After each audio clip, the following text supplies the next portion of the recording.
Bismillahirrahmanirrahim. Assalamualaikum warahmatullahi wabarakatuh.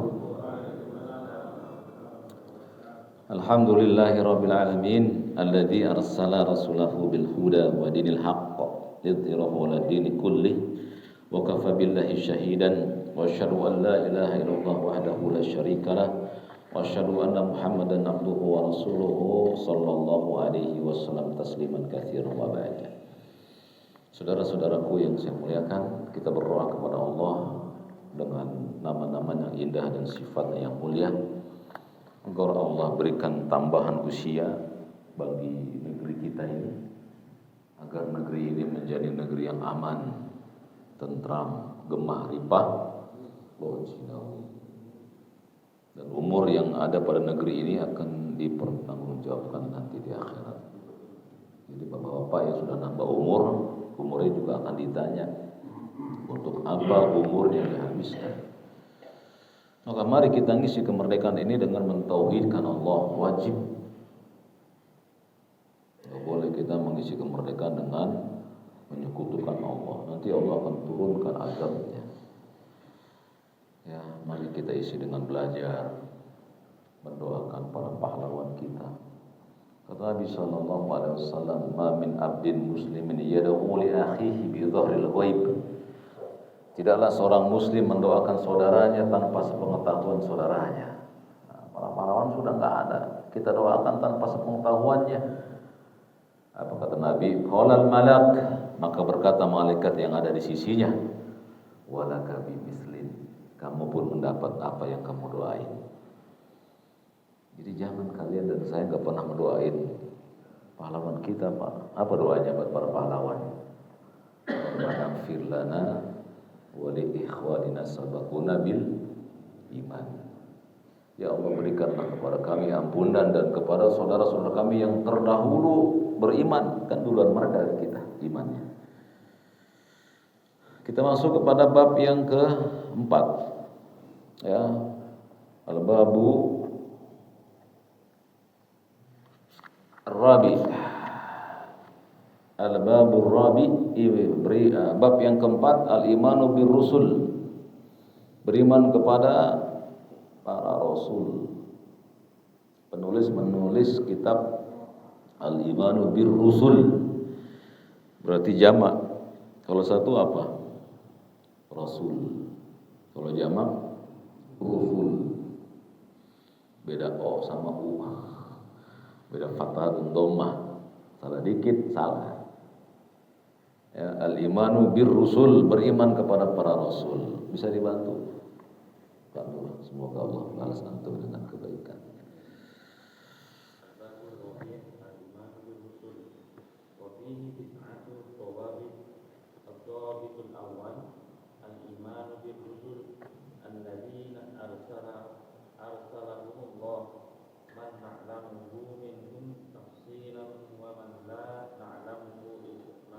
Barakallahu fiik. Pada bab ini kata penulis kitab, wa fihi tis'atu dawabit. Di dalam bab ini ada 9 pembahasan. Ad-dhabitul awal, rambu-rambu yang pertama, al-imanu bir rusul, mengimani para rasul alladzina arsalahumullah, yang Allah mengutus mereka. Berarti rasul itu adalah utusan Allah. Maka disebut rasul, utusan. Utusan Allah itu ada 2. Satu para rasul, satu malaikat. Malaikat juga utusan Allah. Ya.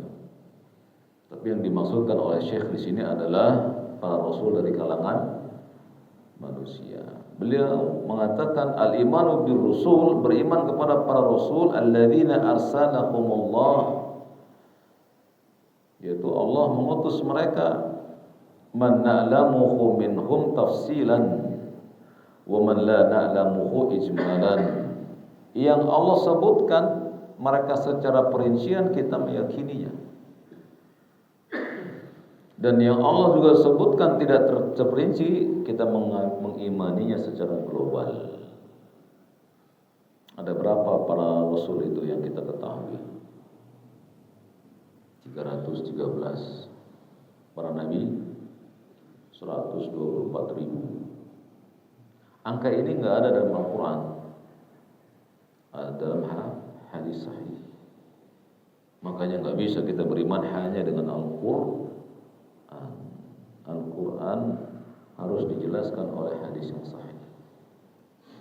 Maka orang yang hidup di atas muka bumi Allah hanya mempercayai Al-Quran, dia menjadi inkar sunnah. Nggak boleh, karena jumlah nabi dan rasul nggak dijelaskan dalam Al-Quran, dijelaskan dalam hadis. Jadi kita wajib beriman bahwa jumlah rasul adalah sesuai yang Allah sebutkan, baik dalam Alkitab Al-Quran maupun dalam As-Sunnah. Jika disebutkan rinciannya, nama-namanya, wajib beriman. Jika Allah tidak sebutkan, wajib beriman. Ada nabi yang Allah nggak sebutkan namanya. Kata Nabi SAW, nanti di akhirat banyaknya orang yang mengikuti para nabi-nabi mereka, dan ada seorang nabi yang tidak ada pengikutnya. Nggak disebutkan nama nabinya. Dari sini kita tahu dalam Islam itu dakwah itu Pak berhasil bukan karena banyak pengikutnya. Tidak ada nabi yang gagal dalam berdakwah, tidak ada. Jadi ukuran berhasilnya dakwah itu apa? Sampainya kebenaran kepada manusia. Adapun manusia itu ikut dengan kebenaran atau menolak, hak manusia. Allah nggak pernah zalim. Kita sholat nggak menambah kemuliaan bagi Allah. Yang rugi siapa? Allah mengatakan inna sholata tanha anil fahsya'i wal munkar. Sesungguhnya sholat mencegah seseorang dari perbuatan keji dan mungkar. Allah kasih pilihan bagi kita. Mau sholat kamu tercegah dari keji dan mungkar, enggak sholat kamu menjadi keji dan mungkar. Terserah kita. Ya. Jadi para nabi itu berhasil dalam dakwah walaupun tidak ada yang mengikutinya. Ini menunjukkan bahwa dalam Islam ukuran keberhasilan dakwah bukan dari banyaknya viewer, subscriber. Sampainya dakwah kepada kita, sampai kebenaran. Al-Quran sampai, hadis sampai, itulah dakwah. Adapun ditolak, bukan ukuran. Bukti Nabi mengatakan ada seorang Nabi yang tidak diikuti oleh pengikutnya, dan Nabi tidak sebutkan nama Nabi tersebut. Wajib kita beriman ada Nabi yang tidak disebutkan namanya. Itu konsekuensi beriman kepada para Rasul. Ya. Kemudian kenapa kita mesti beriman kepada para Rasul? Ya, karena Allah berfirman dalam Al-Baqarah 177. Laisal birra, bukanlah kebajikan itu an tuwallu wujuhakum qibalal masyriq wal maghrib. Bukan saja disebut kebajikan itu engkau hanya menghadapkan wajahmu ke barat dan ke timur. Jadi menghadap kiblat itu Pak, itu salah satu dari kebajikan, tapi bukan satu-satunya. Allah mengatakan walakin, tapi kebaikan itu walakinul bir, kebaikan itu meliputi man amana billah, engkau beriman kepada Allah, wal yaumil akhir, beriman kepada hari pembalasan, wal malaikah, beriman kau kepada para malaikat Allah, wal kitab, dan kitabnya, wan nabi, dan para nabi. Itu dalilnya bahwasanya kita harus beriman kepada para rasul. Kadang Allah menyebut mereka nabi, kadang Allah menyebut mereka rasul. Apa bedanya Pak? Dua-duanya sama. Pendapat yang paling kuat adalah nabi dan rasul sama-sama menerima wahyu. Nabi dan rasul sama-sama menyampaikan wahyunya. Bedanya di mana? Para nabi umatnya tidak menentang, para rasul menentang. Jadi semua nabi yang menyampaikan wahyu kepada masyarakatnya ditentang, maka nabi ini seorang rasul. Kalau ada seorang nabi menyampaikan wahyu nggak ditentang, maka nabi ini adalah nabi. Bisa dipahami? Nanti ujiannya keluar gitu Pak. Ya roh kita ujian. Semua masjid sudah ujian Pak. Al-Ikhlas ujian. Ar-Royan bentar lagi. Al-Bidayah bentar lagi ujian. Ya. Jangan nggak datang ujiannya. Dan dari hadis Jibril, ya kata Jibril, fa akhbirni anil iman, kabarkan kepadaku tentang iman. Maka Nabi mengatakan, antu'mina billah wa malaikatihi wa kutubihi wa rusulihi. Engkau beriman kepada Allah, ya, kepada malaikat-malaikatnya, kepada kitab-kitabnya, dan kepada para rasulnya. Itu dalil Quran dan Sunnah bahwasanya para rasul diutus oleh Allah, wajib kita beriman, baik secara global maupun secara terperinci. Siapa yang pernah mendengar nama Nabi Daniel? Pernah dengar? Adanya di hadis Pak. Nabi Daniel gitu. Kita manggilnya Daniel. Nggak masyhur kan? Wajib kita beriman. Nabi Syed. Tuh ada Nabi Syed. Banyak nabi-nabi yang nggak masyhur di telinga kita, tapi wajib kita beriman kalau datangnya dari Al-Quran dan As-Sunnah. Lanjut dhabit yang kedua.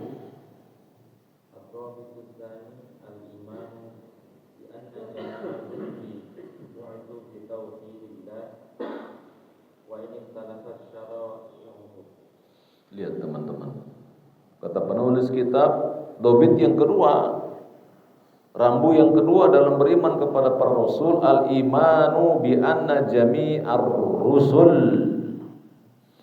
Wajib mengimani bahwasanya semua para rasul bu'itsu, diutus bitauhidillah,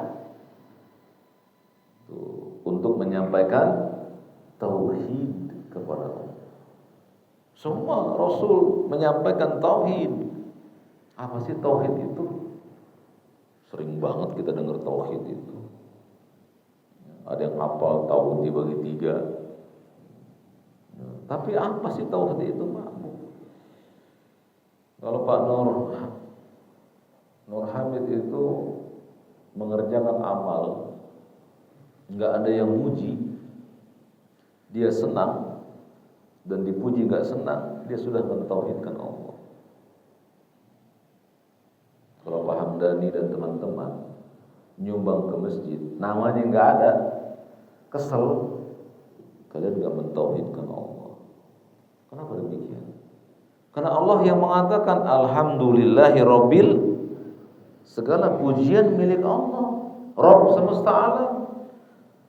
Jadi orang yang mentauhidkan Allah, yang punya Allah nggak dia ambil. Pujian milik siapa? Allah. Alhamdulillah. Segala puji milik Dia, Rabbul Alamin, Tuhan semesta alam. Jadi kalau orang pengen dipuji, berarti ngambil punya Allah. Orang yang sombong, Pak, baik hartanya, jabatannya, dan lain-lain, dia nggak mentauhidkan Allah. Kenapa orang sombong nggak mentauhidkan Allah? Karena sombong itu selendangnya Allah. Kamu boleh diambil. Kata Bang Rian, Pak Harto, besok kayaknya ente apes, ya, emang iya. Bang Rian sudah tidak mentauhidkan Allah. Kenapa? So tahu yang gaib. Pada pemilik kegaiban siapa? Allah SWT. Allah yang mengatakan, Muhammad katakan ini, la ya'lamu ma fis samawati wal ardil ghaib illa Allah. Tidak ada yang mengetahui yang gaib di langit dan di bumi kecuali Allah. Jadi kalian enggak hafal tauhid dibagi 3, enggak dosa, enggak masalah. Yang penting tahu apa itu tauhid. Oh, saya ini mentauhidkan Allah. Kena sakit, ngeluhnya di sini, Pak. Saya sakitnya luar biasa. Enggak ada yang bisa menyembuhkan saya, dokter kecuali si fulan. Nah, orang ini tidak mentauhidkan Allah. Kenapa? Allah yang Maha menyembuhkan. Nabi Ibrahim berkata dalam Al-Qur'an, "Idza maridtu wa huwa yashfin." Kalau aku sakit, Dia yang menyembuhkan. Jadi setiap yang punya Allah, kita berikan kepada Allah, namanya mentauhidkan Allah. Allah punya nama Ar-Rahman. Pak Karnain punya cucu. Wah, cucu saya namakan Ar-Rahman. Enggak mentauhidkan Allah dia. Kenapa? Ar-Rahman punya Allah, enggak boleh diambil oleh kita. Kalau mau pakai nama Ar-Rahman, pakai Abdurrahman, silakan. Gitu teman. Jadi tauhid itu mudah dipahami, mau dibikin susah oleh setan dan tentaranya. Sehingga orang nggak pengen mentauhidkan Allah. Orang harus mentauhidkan Allah. Kalau lewat kuburan, numpang orang bidayah mau lewat, antum nggak mentauhidkan Allah. Kenapa demikian, Pak? Walillahi mulkus samawati wal ard. Milik Allah semua kerajaan itu, di langit dan di bumi. Kerajaan setan siapa yang punya? Ya iya, kerajaan jin siapa yang punya? Kalau kita tahu tauhid, kita bakal takut tuh Pak lewat kuburan. Cuman takut lumrah. Udah pocong. Tapi kalau emang siapa yang punya kerajaan kuburan? Tidak ada satu butir tanah pun di atas muka bumi kecuali pemiliknya siapa? Yakin di hati Pak.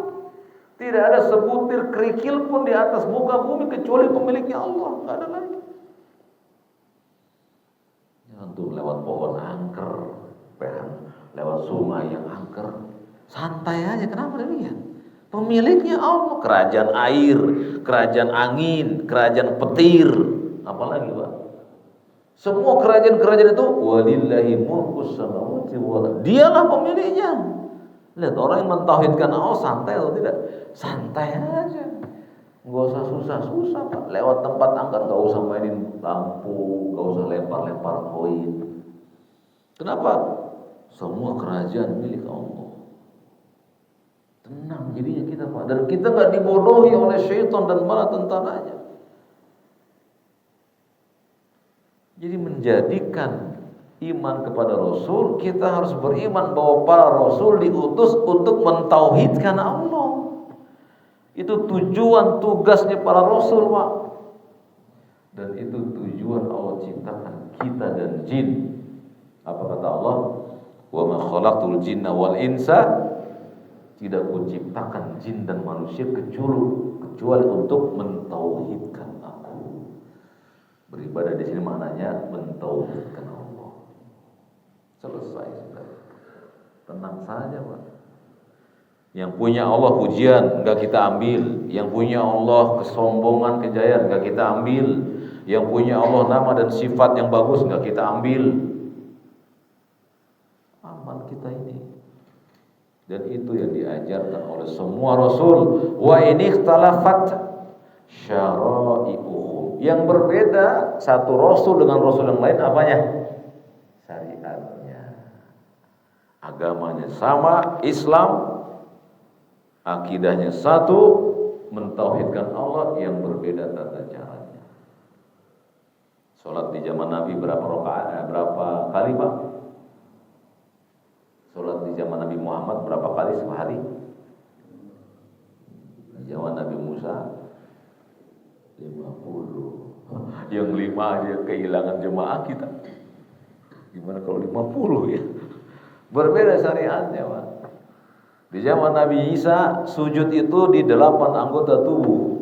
1, 2, 3, 4, 5, 6, 7, 8. Di zaman Nabi Muhammad 1. Jadi kalau sujud antum nggak boleh nih, nggak nempelin hidung Pak. Sebagian ulama mengatakan batal sholatnya. Sebagian ulama Pak, bayangkan itu. Kenapa? Ini anggota sujud hidung. Sebagian ulama mengatakan sholatnya jelek, nggak dapat apa-apa. Karena Nabi Isa sholat di atas dahi dan hidungnya, dianggap satu terpisah, 1, 2. Zaman Nabi Isa. Nabi Muhammad 1, 2, 3, 4, 5, 6, 7. Kalau nggak bisa 1, 2, 3, 4, 5, 6, 7, 8. Sama. Ya. Jadi bahwa nabi-nabi diutus, para rasul diutus itu untuk mentauhidkan Allah. Allah berfirman di dalam surat An-Nahl, "Wa laqad ba'atsna fi kulli ummatin rasulan." Lihat. Sungguh kata Allah, kami telah mengutus di setiap umat seorang rasul. Apa yang dibawa? Anibudullaha wajtanibut taghut. Agar manusia hanya beribadah kepada Allah dan menjauhi taghut. Taghut ini Pak jadi ikonik di Indonesia. Ada satu sekte dalam Islam di Indonesia, ya, mengatakan itu ini taghut, itu taghut, itu taghut, gitu. Tanpa mereka bertanya kepada para ulama. Kata para ulama tafsir, at-taghut setiap setan yang ingin disembah. Apa saja yang ingin disembah. Kalau ada seorang kiai, ustadz, dai pengen disembah oleh jemaahnya, orang ini taghut. Kalau kalian menjadikan handphone lebih banyak kalian pegang daripada Al-Quran, dan kalian merasa kehilangan nyawa kalau handphone ketinggalan, Anda telah menyatakan handphone sebagai taghut. Kalau kita jadikan harta dunia, jabatan dan seterusnya mampu memberikan manfaat dan mudarat bagi kita, kita menjadikan dunia sebagai taghut. Jadi taghut itu apa saja yang dijadikan selain Allah untuk disembah, dicintai, diikuti, gitu Pak. Jadi kita disuruh oleh Allah, atiullah wa atiur. Itu Pak, orang mentauhidkan Allah cuma itu Pak, ikuti Allah, ikuti Rasul, udah itu saja. Adapun kita manusia plus minus. Imam Syafi'i rahimahullah punya guru. Siapa gurunya Imam Syafi'i? Imam Malik. Imam Syafi'i dengan Imam Malik banyak pertentangan dalam berbagai perkara fikih, tapi bukan perkara akidah, bukan perkara iman. Imam Syafi'i, gurunya Imam Malik, muridnya Imam Syafi'i, Imam Ahmad, semua meyakini Allah di atas langit. Kita manusia mengatakan Allah di mana-mana. Siapa yang ngajarin? Nggak ada. Rasul mengajarkan kepada seorang wanita budak wanita dipanggil, aina Allah? Di mana Allah? Dijawab, fis sama, di langit. Ma'ana anta Rasulullah. Siapa aku? Kamu utusan Allah. Kata Nabi, merdekakan wanita ini. Dia mukmin.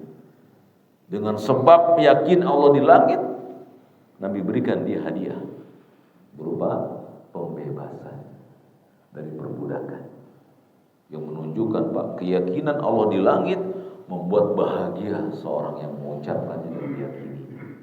Dan meyakini Allah nggak di langit berbahaya. Kenapa demikian?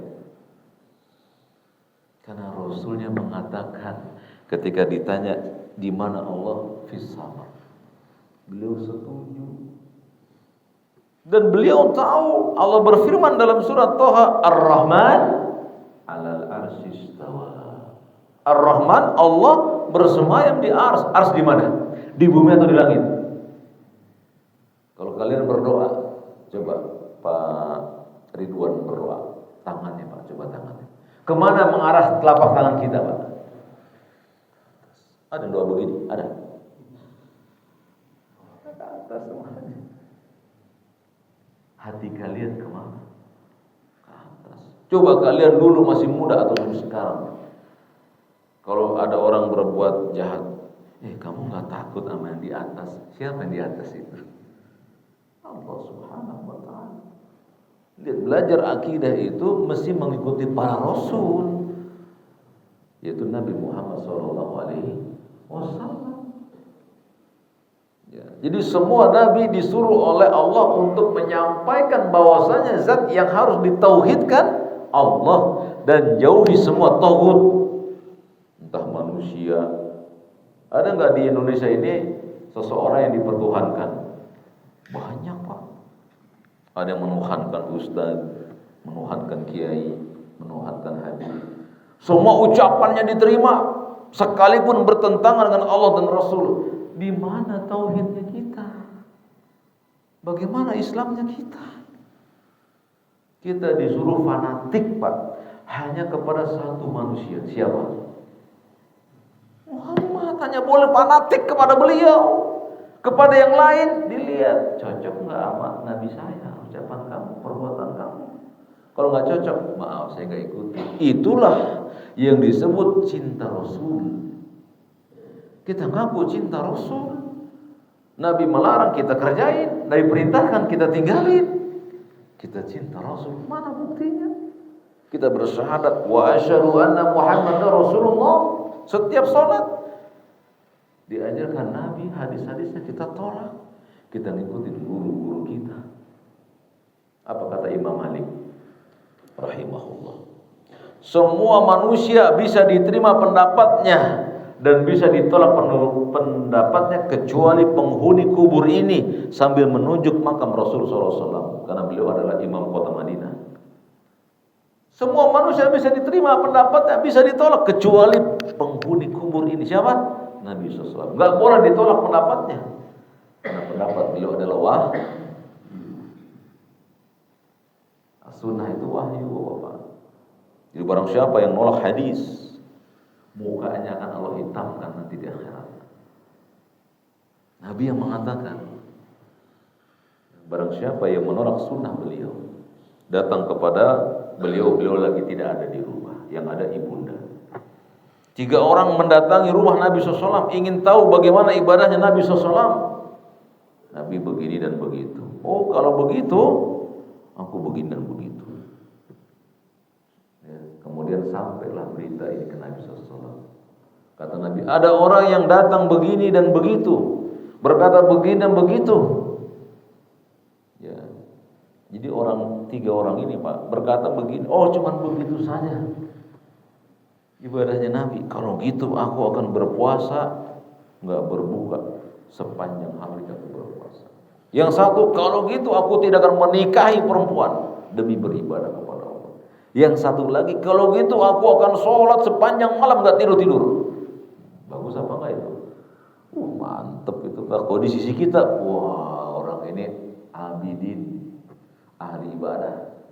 Sampai berita ini ke Nabi SAW. Kata Nabi, ada orang berkata begini, begitu. Aku yang paling takwa kepada Allah. Aku juga berbuka kalau aku berpuasa. Aku juga menikahi wanita dan aku juga tidur dalam sholat malamnya. Di akhir hadis itu apa kata Nabi? Man raghiba an sunnati falaisa minni. Barang siapa yang membenci sunnahku, bukan dari golonganku. Golongan siapa nantinya? Karena beliau adalah satu-satunya Rasul yang pertama kali membuka pintu surga. Dan umat yang pertama kali memasuki surga setelah beliau, umat beliau. Lah kalau kita berbuat beda dalam agama, siap-siap nggak diakui sebagai umat beliau. Man raghiba an sunnati. Barang siapa yang membenci sunnahku, ditafsirkan oleh para ahli hadis, barang siapa yang buat bidah dalam agama, karena sunnah lawannya bidah, falaisa minni, bukan dari golonganku. Ada seseorang, Pak, yang mengerjakan sholat qobliyah ba'diyah subuh di zaman dahulu. Lalu ditanya oleh seorang tabi'in, Sa'id Ibn al-Musayyib, hei saudaraku, tidak ada ba'diyah subuh. Lalu orang ini berkata, apakah Allah akan menyiksaku dengan sholat? Gitu, lihat tuh. Benar ya? Apakah saya disiksa karena sholat? Engkau gak disiksa karena sholatmu, engkau disiksa karena menyelisih nabimu. Bisa dipahami. Jadi kita, Pak, mengamalkan satu amalan yang kita anggap baik, nggak bakal disiksa dengan amal. Tapi kita disiksa karena amal itu menyelisihi amal Nabi SAW. Itu maksudnya beriman kepada Rasul. Mari kita lihat. Kata Allah Subhanahu wa taala, "Likulli ja'alna minkum syir'atan wa minhajan." Tiap-tiap umat di antara kalian kami berikan aturan dan jalan yang terang. Apa itu aturannya? Tata cara berakidah, tata cara beribadah. Kenapa antum semua termasuk saya kalau sholat menghadap kiblat? Kenapa? Kenapa mesti takbir? Kenapa mesti ruku? Kenapa i'tidal? Sujud, duduk antara dua sujud. Wahyu. Jangan coba-coba antum tambah itu. Seperti itulah wahyu yang diterima Nabi SAW. Dan setiap yang diwahyukan kepada beliau, beliau ajarkan kepada para sahabat sampai ke kita. Berarti Pak, yang kita lakukan yang tidak diajarkan beliau bukan wahyu. Paham itu? Setiap yang Nabi dulu nggak kerjain dalam peribadatan bukan wahyu berarti. Ini diskusi ilmiah saja. Apakah Nabi SAW membaca An-Nas sebelum sholat? Cari dalilnya, jangan. Antum gak bakal temukan satu pun hadis sahih bahwa Nabi membaca surat An-Nas sebelum sholat. Tidak ada. Kalau itu baik pasti ada wahyunya, pasti. An-Nas itu Quran bukan? Siapa yang menerima Al-Quran? Nabi SAW. Dari alif sampai ya, dari Al-Fatihah sampai Anas, beliau yang menerima. Kenapa nggak ada wahyunya? Antum pengen makan saja ada bismillah. Masuk kamar mandi ada doanya, Pak. Tidur ada, mau bertemu istri ada doanya. Keluar dari kamar mandi ada doanya. Kenapa mau sholat nggak ada doanya? Bukan wahyu. Tapi kita diganggu setan. Alladzi yuwaswisu fi, yang suka mengganggu was-was. Minal jinnati, setan dari kalangan jin dan setan dari kalangan manusia. Siapa itu setan dari kalangan manusia? Manusia yang mengajarkan amalan yang dulu Nabi enggak ajarkan. Itulah setan dari kalangan manusia. Namanya setan kepala hitam. Rambutnya hitam soalnya. Jadi beriman kepada Rasul mewajibkan kita untuk mengikuti beliau. Dan kita udah hafal dari SD, laqad kana lakum fi Rasulillahi, sungguh pada diri Rasul terdapat contoh yang baik bagi kalian. Kita hafalin ayat itu. Tapi kita nggak mau ngikutin apa yang datang dari beliau. Allah mengatakan dalam surat Al-Hasyr, "Wa ma atakumur rasulu fakhudhuhu wa ma nahakum anhu fantahu." Apa saja yang datang dari Rasul, ambillah dia. Dan apa saja yang dilarang, tinggalkan dia.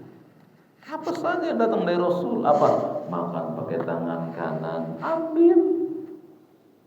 Beliau kalau berjalan ke masjid, Pak, enggak pencak-pencing. Para sahabat menyaksikan kalau Nabi jalan itu seperti orang yang turun dari gunung. Jangan geresol, jangan. Agak cepat gitu, Pak. Kata para ulama, Pak, orang yang di mudanya kalau jalan cepat, tuanya sehat. Iya betul. Karena mengikuti Nabi SAW. Jadi kalau kalian pengen sehat, ikutin beliau, Pak. Bangun jam 3. Orang tua kita dulu bangun jam berapa, Pak Harto? Jam 3, mandi. Ya kan Pak Marta ya? Bangunnya jam 3, setengah 4. Kita mandinya jam setengah 4 juga, tapi sore. Paginya enggak mandi. Ya udah, badan kita pegal-pegal mau subuh. Allah Akbar. Mau subuh begitu, Pak. Yang manggil Allah, Pak. Subuhnya gimana Allah nolong kita, Pak? Subuh itu, Pak, sholat yang paling disaksikan oleh malaikat. Dicatat, malah catat, pergi ke atas lapor di subuh dan di asar.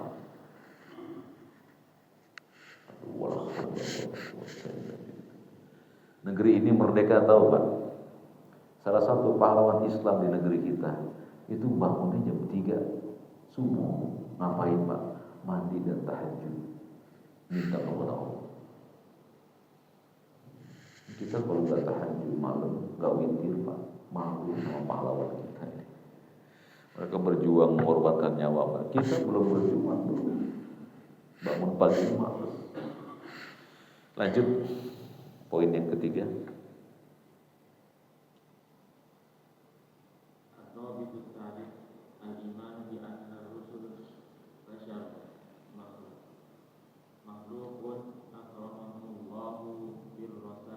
Birrisala wa annahum laisa lahum min khasa'isir rububiyyati awil uluhiyyati syai'. Nah, lihat tuh Pak. Dengarkan nih Pak. Ini yang paling penting nih Pak, bukan paling penting semua. Lihat nih Pak. Kata penulis kitab Adzabitus Tsalis, rambu-rambu yang ketiga, al-imanu, beriman wajib bi anna rusul, bahwasanya semua rasul basyarun, manusia biasa, makhlukun, yang diciptakan. Jadi makhluk, nggak boleh disandingkan dengan Allah, nggak boleh. Saya suka diskusi sama teman tuh, ya ada yang suka, coba kalau ente punya barang pengen dijual nggak laku-laku, sholawatin aja. Saya tanya, jadi Anda sholawatin itu untuk apa? Ya agar barang kita laku. Jadi Anda mintanya ke sholawat. Bingung dia jawabnya. Nggak boleh Bapak Ibu sekalian, ya ibadah itu untuk dunia, nggak boleh.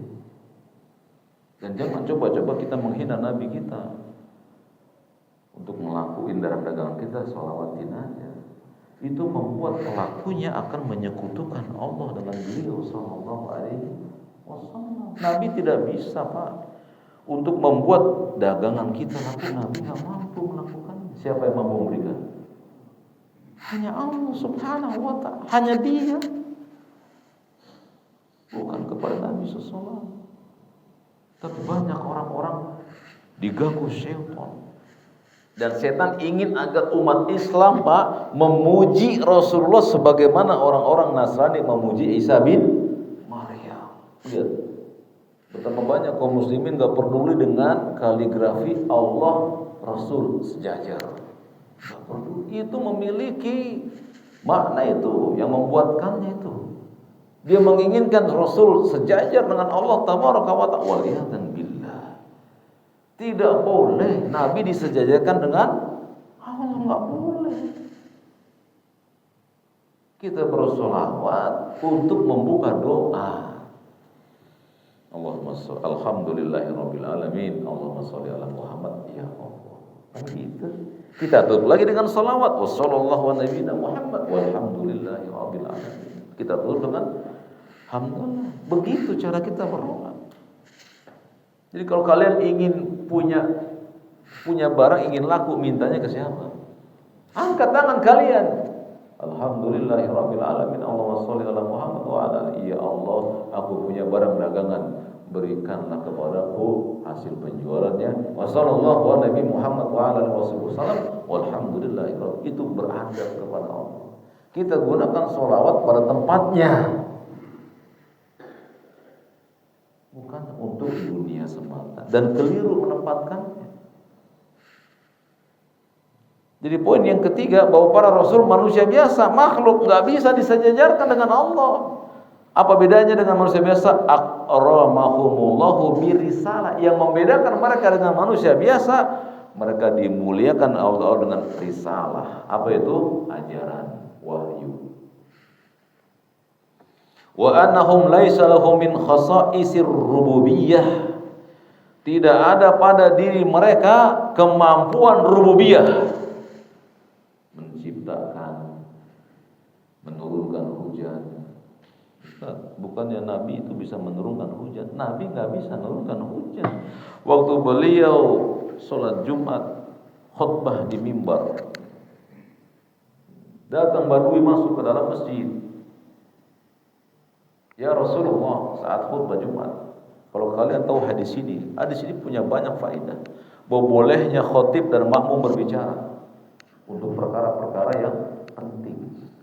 Dan bolehnya khotib menegur jemaahnya. Dan saya lakukan itu kalau khotib tersebut cepat-cepat. Jangan nyender. Saya tegur mereka pada saat sholat Jumat. Kenapa? Ittiba'ur Rasul. Dan ini nggak dilakukan oleh banyak para khotib. Dibiarkan orang pada tidur, pada bencana.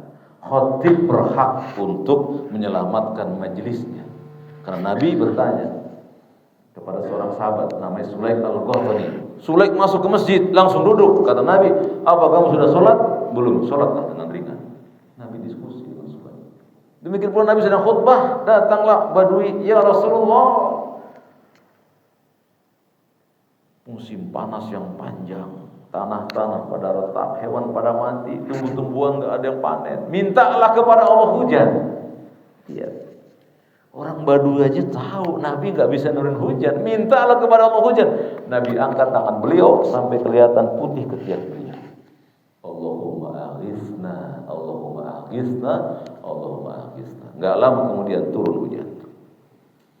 Nabi yang minta sama Allah, bukan Nabi yang nurin hujan, bukan. Bisa dipahami. Karena Nabi nggak memiliki sifat rububiyah, nggak bisa menciptakan, menurunkan hujan, mengatur alam semesta, nggak bisa.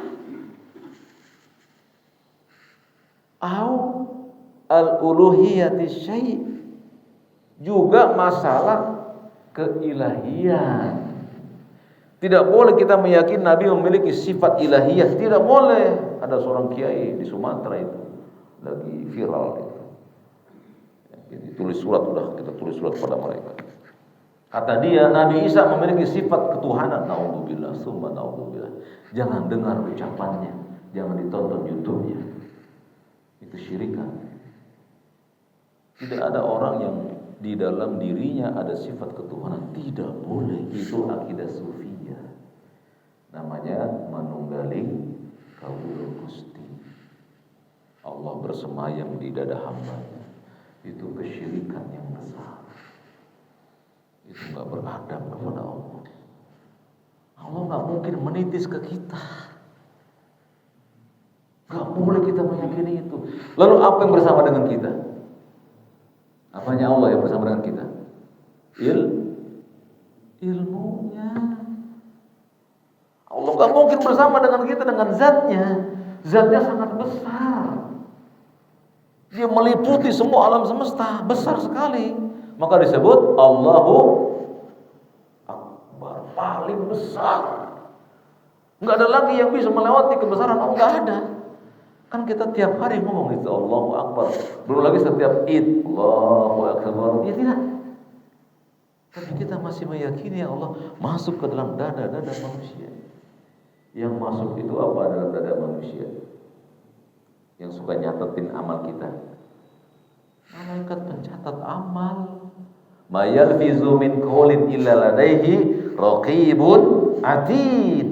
Tidak ada ucapan yang keluar kecuali ada malaikat yang dekat senantiasa mencatat. Nah, kalau kita bahas dulu ya, raqib atid bukan nama malaikat, tapi yang benar tugas malaikat. Yang benar itu Pak. Allah dekatkan tuh ilmunya dengan cara apa? Allah perintahkan malaikat mencatat amal. Atau Allah tahu. Allah tahu nggak hatinya Pak Hamdani sekarang? Tahu kan? Allah sangat tahu hati-hati kalian dan saya. Innallaha alimu bidzatis. Sungguh Allah sangat tahu apa yang ada dalam dada hambanya, sangat tahu. Lihat coba. Kemudian Allah enggak menyuruh kita menyembah Muhammad. Bahkan di abad yang silam, Pak, Umar bin Khattab ketika mengetahui Rasulullah wafat, Umar mengatakan sambil menarik pedang, siapa saja yang mengatakan Nabi Muhammad wafat, aku penggal lehernya. Saking cintanya kepada Nabi SAW. Ditinggalkan oleh Nabi para sahabat. Umar itu marah. Gak siap menerima kematian Nabi SAW. Apa kata Abu Bakar? Mahlan ya Umar. Tenang wahai Umar. Man kana ya'budu Muhammad. Kaget saya. Man kana ya'budu Muhammad. Barang siapa yang menyembah Muhammad, fa inna Muhammad qad mat. Sungguh Muhammad telah wafat. Man kana ya'budullah, tapi siapa yang menyembah Allah, innallaha hayyun la yamut. Allah Maha hidup dan tidak pernah mati. Betul apa tidak? Maka enggak boleh menyembah Nabi, enggak boleh. Ya, saya sedang mencari, tapi sudah tahu sebenarnya, cuma pengen lebih tegas lagi. Boleh nggak sih kita mengucapkan ya Nabi salam alaik? Saya sedang cari itu, Pak. Nggak ada satupun hadisnya, Pak. Ya, jadi kalau mau mengucapkan salam dan salat kepada Nabi gimana? Sallallahu alaihi wasallam atau assalamu ala nabi wa rahmatullahi wa barakatuh. Itu yang diajarkan Ibnu Mas'ud. Ibnu Mas'ud mengganti Pak ucapan tahiyat. Assalamu alayka ayuhan nabiyyu. Ada kan? Assalamu alayka ayuhan nabiyyu. Diganti oleh beliau assalamu ala nabiyyi wa rahmatullahi wa barakatuh. Ditanya oleh sahabat yang kenapa kau ganti itu? Kami memakai assalamu alayka saat Nabi masih hidup. Tapi begitu beliau wafat kami ganti assalamu alayka. Assalamu ala nabiyyi wa rahmatullahi. Dikhawatirkan apa oleh Ibnu Mas'ud? Dikhawatirkan orang akan menjadikan Nabi SAW sebagai selain Allah. Dan terjadi zaman sekarang. Para sahabat itu murid-murid terbaik Nabi SAW. Sangat takut berbuat syirik, sangat takut. Karena mereka tahu Nabi Muhammad bashar, manusia biasa yang menerima udah, mereka nggak pernah datang kepada kubur Nabi SAW untuk mengadu urusan mereka, nggak pernah. Ya Rasul, kami nggak pernah dilakukan oleh mereka. Kenapa mereka tahu Nabi Muhammad seperti jasad-jasad mereka? Bahkan Nabi telah berkata kepada para sahabat, maukah kalian aku beritahu tentang 7 dosa besar yang membinasakan? Bala ya Rasul, mau ya Rasul. Asyirku billah, engkau menyekutukan Allah, menjadikan selain Allah sebagai tandingan bagi Allah. Jangan ridho teman-teman. Di hati kita tuh ada selain Allah yang kita sembah, yang kita ibadahi. Jangan ridho, nggak boleh. Dialah pemilik ibadah. Kan kita udah berjanji. Apa itu? Iya karena ditanya apa nggak Pak Harto itu di akhirat? Iya karena bulu wa iya karena stain. Hanya kepada-Mu ya Allah aku beribadah. Mana buktinya? Kita ucapkan tiap sholat, tapi kita menyekutukan Allah. Meyakini Nabi bisa melepaskan ikatan kesulitan dan seterusnya. Jadi beriman kepada Rasul Muhammad SAW, kita yakini beliau tidak memiliki keistimewaan rububiyah, bisa menciptakan, mengatur alam semesta, apalagi memiliki uluhiyah, mampu memiliki apa yang ada pada diri Allah Subhanahu wa taala, disembah. Kalian tahu Mu'adz bin Jabal, seorang sahabat yang ditugaskan ke Yaman. Belum pernah ketemu Rasul kecuali setelah tugasnya selesai. Di Yaman itu kata Nabi, mayoritas orang-orang ahlul kitab. Maka dakwahmu kepada mereka, ajarkan la ilaha illallah wa anna Muhammadar Rasulullah. Setelah itu ajarkan mereka salat dan seterusnya. Bertahun-tahun Mu'adz di Yaman. Dan Mu'adz melihat di Yaman itu jemaahnya menyembah pendeta.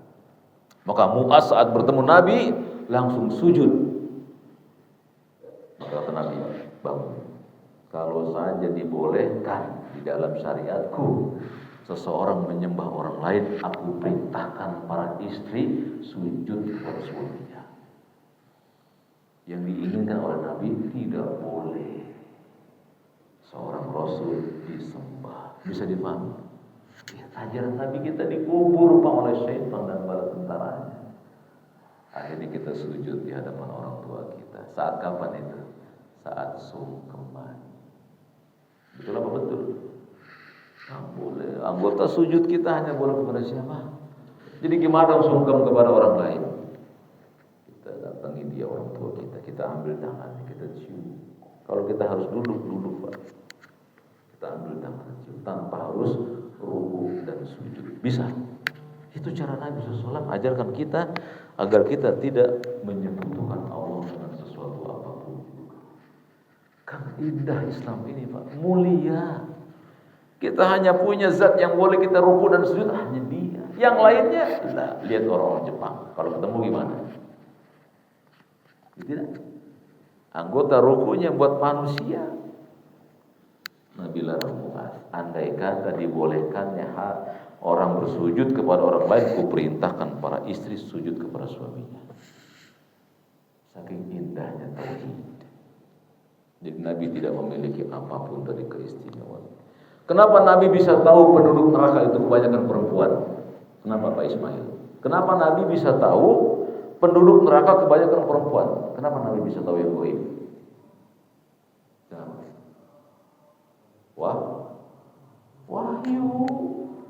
Nabi diberikan wahyu tentang yang gaib, dan Allah tidak berikan itu kepada selain beliau sallallahu alaihi wasallam. Kan indah tuh. Kita tempatkan beliau pada tempatnya, kita tempatkan kita pada tempatnya. Adil namanya. Bisa dipahami? Habis waktunya. Habis. Baik, kita batasi sampai bab yang berapa? Poin yang ketiga ya. Poin yang ketiga yaitu apa tadi poin yang ketiga?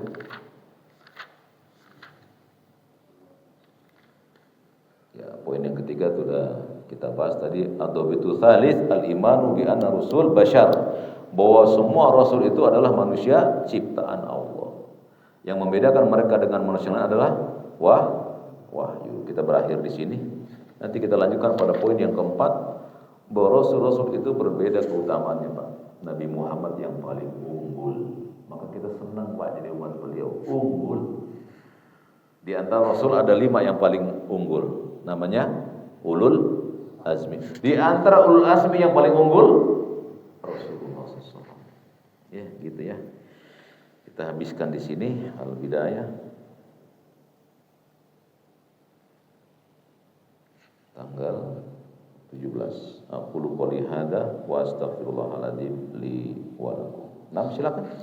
Barangkali ada yang mau disampaikan terkait yang kita bahas, beriman kepada Rasul. Silakan Pak. Kalau masih konsentrasi, kalau masih konsen, kalau udah nggak konsen mau diapain?